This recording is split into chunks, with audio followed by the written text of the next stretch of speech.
Today, we will see a new concept called weak entity. What do you mean by a weak entity? Now, as you all know, last day we did see what is meant by a strong entity. So entities, they can be classified either as a strong entity or a weak entity.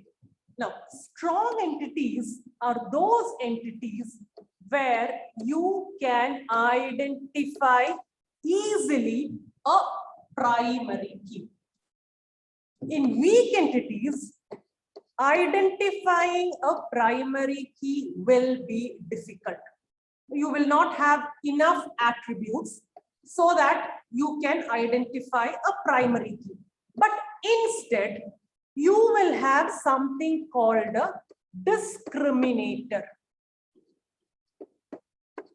You will have a key called discriminator, which is not actually working as a primary key, but you can say it to be a partial key. It will help you a bit to identify or discriminate the records, but it will not work as unique as a primary key. Now, let us see a small example of what is a weak entity. Now, imagine you do have an entity called employee. Okay, and you even have the attributes. You have employee ID, you have employee name, you have employee address, and you even have employee date of birth. Okay, now let's imagine you are going across a situation like employee has dependents. Okay, you know that in organizations, an employee will have to give the names of dependents he has, so that the medical insurance, all those benefits even reach the dependents. Okay, so an employee can have many dependents. Like if the employee is a male, the wife can be a dependent. He might be having 2 sons and 3 daughters. All of them are dependents. Employee 1. If you think about employee 2, he might be having a mother, he might be having a father, he might be having a wife, and he might be having 3 children. All of them are dependents. So this is what you mean by dependence of an employee. Now imagine we are having a case like employee has dependents. So this is our employee entity. We very well know employee ID can be the primary key, because with the help of employee ID, we will be able to uniquely identify each and every employee. Employee ID will never repeat. That much. Okay. Now let's think about dependent. Okay. Now, if you think about dependent, you can have dependent name, dependent date of birth, dependent phone number. These are a few things you can have. Now, actually, dependent ID is something like, dependents, they don't have something called an ID. Instead, you will be having just name, date of birth, phone number, and all of that. Now, imagine you come across a situation like this. You have employee over here, and you have dependents over here. Okay. So let's think about a few records. Let's see. I have a record called E1. I do have a record called E2, and I even have a record called E3. Now, imagine E1 has a dependent called a son, like A, the relationship. A is son, and the age is, let's say, 13 years of age. Okay. E1 has another dependent, let's say B, who's a daughter, who's 15 years of age, and he's even got a wife. Okay, E1's wife, who is his wife, and who is, let's say, 40 years of age. All these are dependents of E1. All these are dependents of E1. Now, there is always a possibility there can be another record somewhere in the dependent table where, there is a person called A who is the son of some other employee, okay, who is the son of some other employee and of the same age. Okay, so you cannot say that name is the identifier. You cannot say that you can use name as the primary key, because there's always a chance that the A can occur again. And you might be thinking, why cannot you have something called dependent ID here?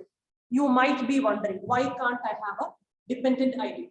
Dependent ID in this particular table, it is actually not very much sensible, because when you come over here with the records, you can say E1 is having D1, D2, D3.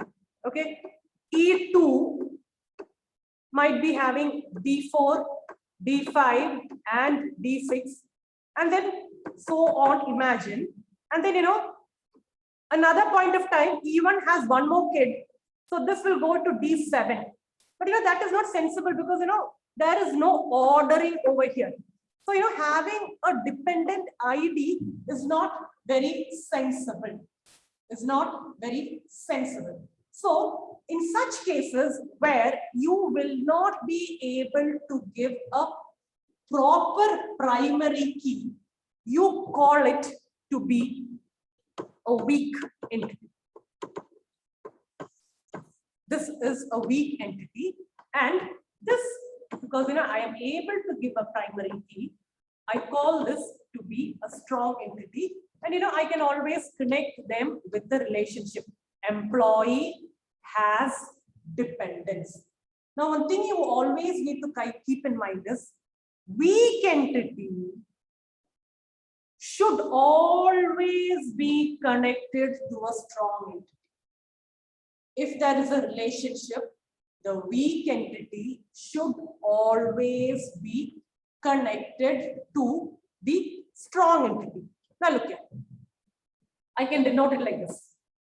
Employee has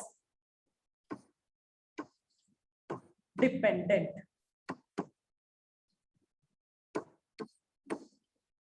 Okay, this is my strong entity and this is my weak entity. Now, I will have my employee ID over here, which is an attribute. I will show it by an underline to show that it is the primary key. Now, to show that dependent is a weak entity, I will be denoting it in my double rectangle. You can have it like this. An employee can have many dependents. The moment this entity becomes weak, this will also become weak, and the relationship obviously become weak. Now, this is actually total participation. This line over here, if you remember, it is total participation. Now, what do you mean by total participation? I'll quickly go once again. We've already dealt it over here. Now, look here. Employee has dependents. Now, if you look over here in my dependent table, an entry in my dependent table will always be related to an entry in my employee table. Because, any dependent I have, any record which I have, any record I have over here, it will obviously have a corresponding entry in my employee table. Very simple. A dependent cannot exist without an employee. An organization database need not store the details of dependents if he does not have a corresponding employee. But the other way around is very much possible. Think about an employee. He has no family. He has no mother, no father. He's an orphan. He has nobody. He need not have a corresponding entry in the dependent. Okay, employee can always survive without a dependent. But dependent, he will always have a corresponding record in the employee, which means it will always be total participation. So weak entities, they will always support total participation. So this is how you denote your weak entities. It will be in a double rectangle. The relationship with the weak entity, you call it to be a weak relationship. Why is it a weak relationship? Simply because it is related to a weak entity.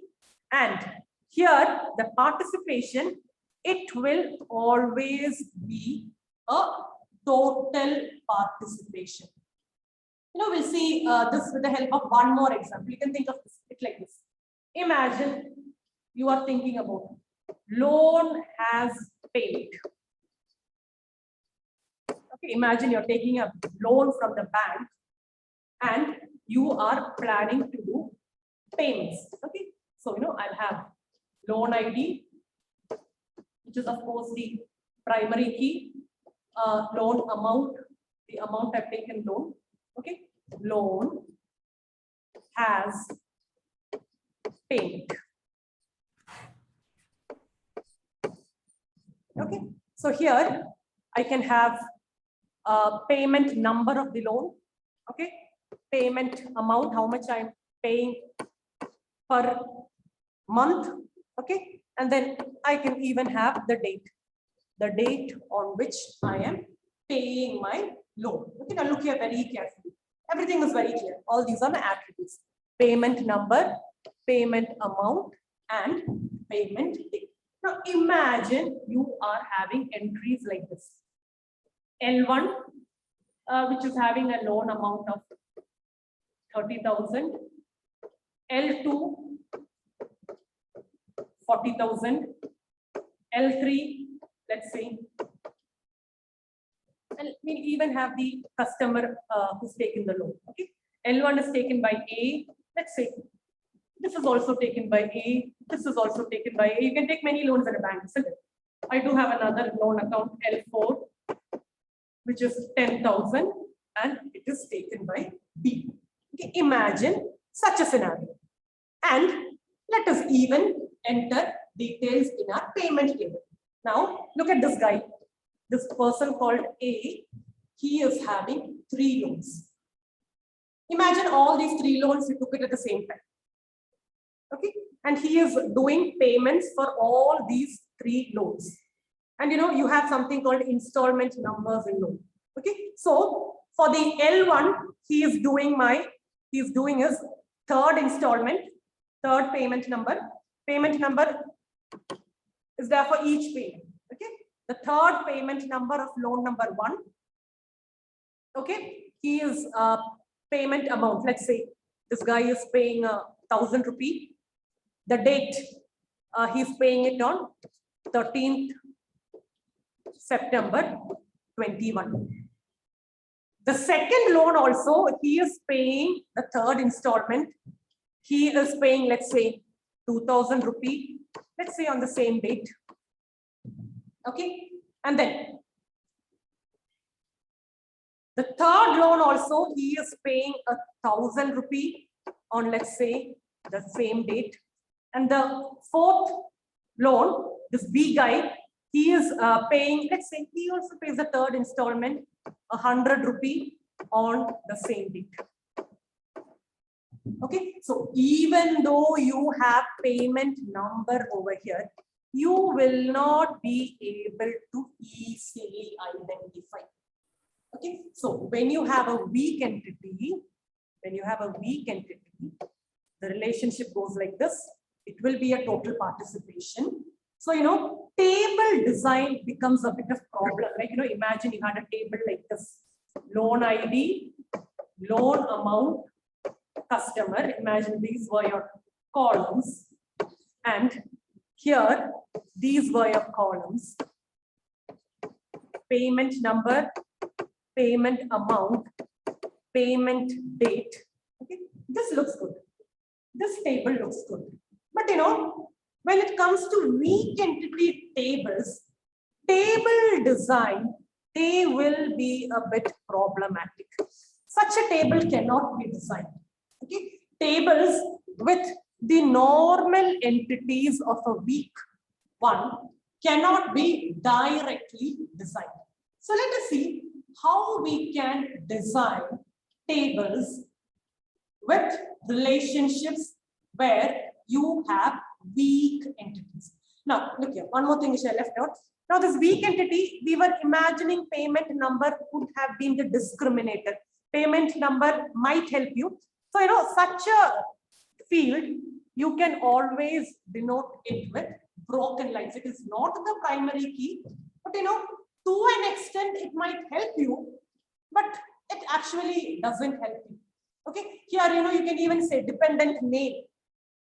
Okay, dependent name that could have been, this was your entity, you could have told dependent ID or dependent name, whichever you select, that could have been the discriminator. So discriminator, you always denote it with the broken line.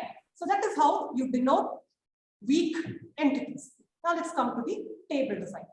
How do you take care of weak entities in your table? Now look, you do have two entities, an entity called A and an entity called B. A, as we all know, A is a strong entity because it's got a proper primary key. By the way, B, it has got no proper primary key. It just got a discriminator called B1. It is a weak entity.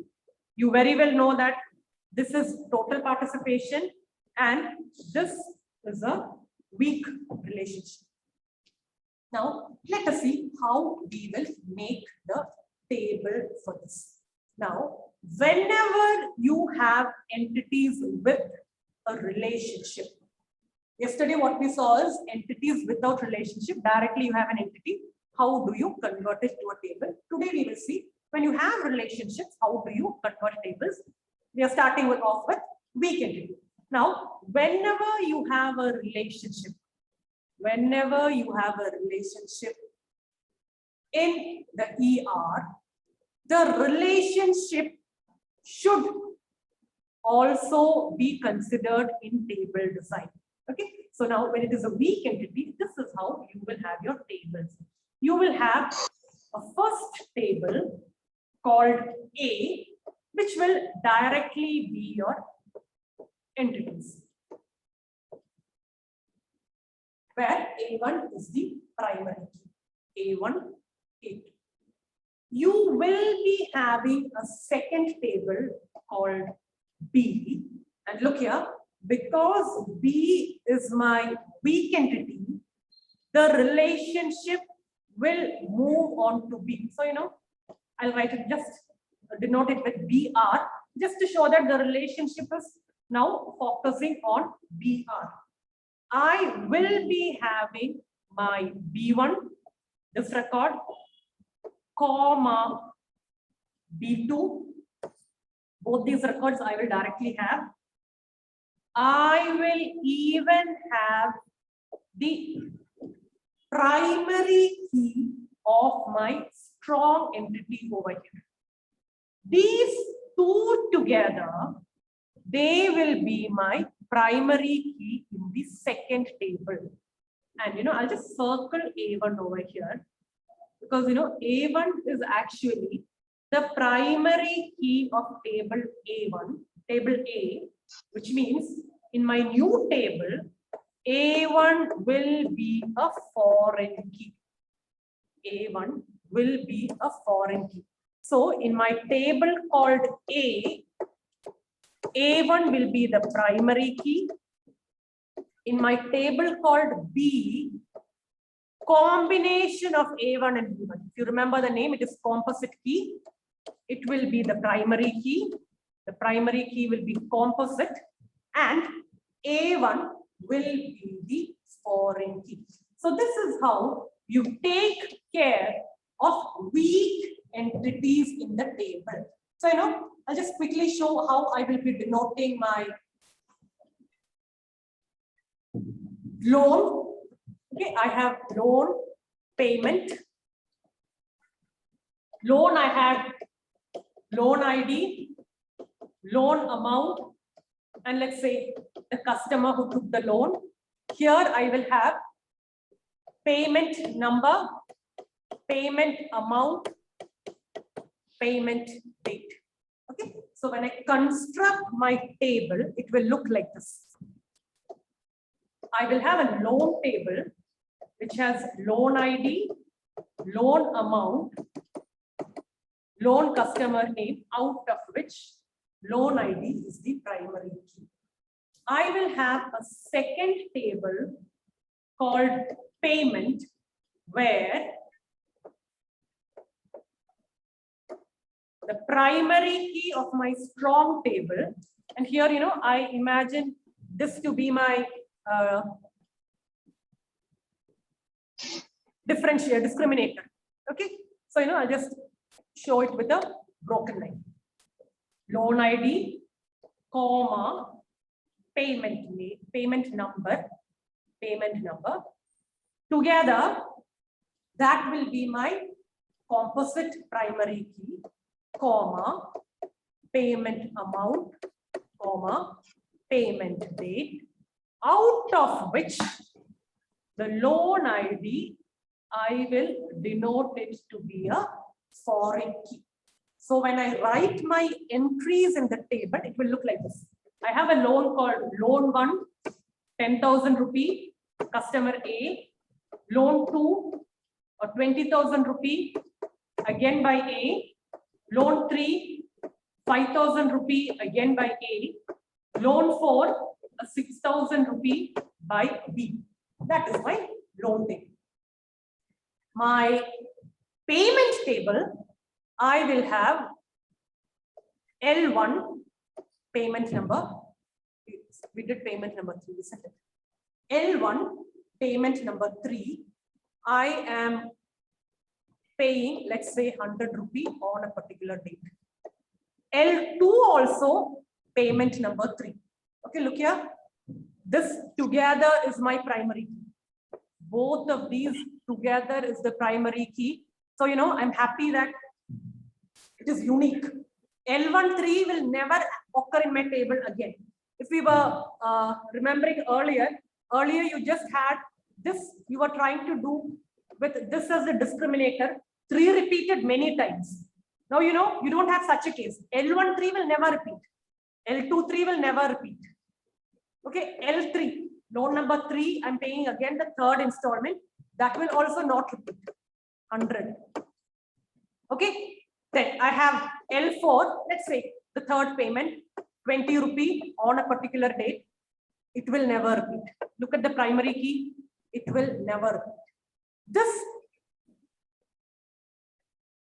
particular thing, L1, L2, L3, L4, that is the foreign key. If you remember, foreign key is the primary key of another table.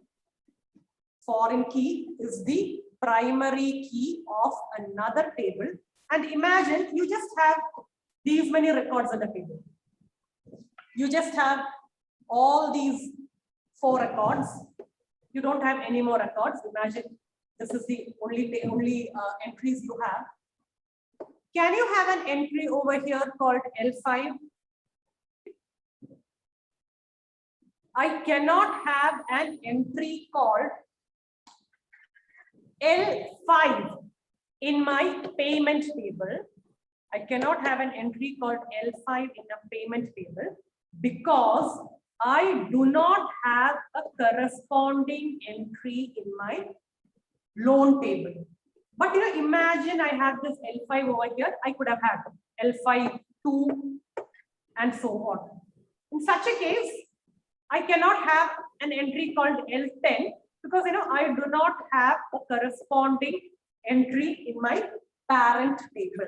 So this is how you denote weak entities, or you reduce weak entities into tables.